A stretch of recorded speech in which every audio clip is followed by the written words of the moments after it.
বন্ধুরা দেখতে পাচ্ছেন এটা হলো আমাদের রাজারহাট আনন্দবাজার এবং মমতাজ মিয়া সড়ক। এই রাস্তাটা একদম ঝুঁকিপূর্ণ হয়ে গেছে, কেননা কালভারটা ভেঙে পড়ে যাচ্ছে। এই যে আমাদের এক সপ্তাহ আমাদের এখানে বন্যা চলাকালীন সময় একদম পড়ে যাচ্ছে, এই দেখতে পাচ্ছেন। এই যে রাস্তাটা অলরেডি পড়ে গেছে, আর এখন কালভারটাও মোটামুটি অর্ধেক পড়ে গেছে। যে কোনো মুহূর্তে এটা ভেঙে যেতে পারে, তাহলে এখান দিয়ে আপনার মানুষ চলাচলে বিঘ্নিত হবে। যারা ওজনে গাড়ি নিয়ে আসেন এদিক দিয়ে আসবেন না, কেননা আপনার বিকল্প একটা রোড আছে, আনন্দবাজার থেকে একটা রোড আছে, ওদিক দিয়ে আসবেন।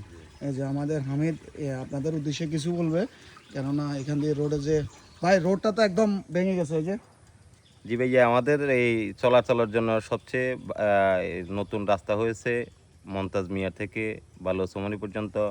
স্বল্প সময়ের ভিতরে এই রাস্তাটা এইভাবে নদী গর্ভে বিলীন হয়ে যাচ্ছে, এটা আমাদের জন্য খুব দুর্ভাগ্য, হতাশাজনক। আসলে আমরা এটা কখনো যারা রাস্তা নির্মাণ করে তাদের কাছ থেকে আমরা এই ধরনের সাধারণ জনগণ কখনো প্রত্যাশা করি না।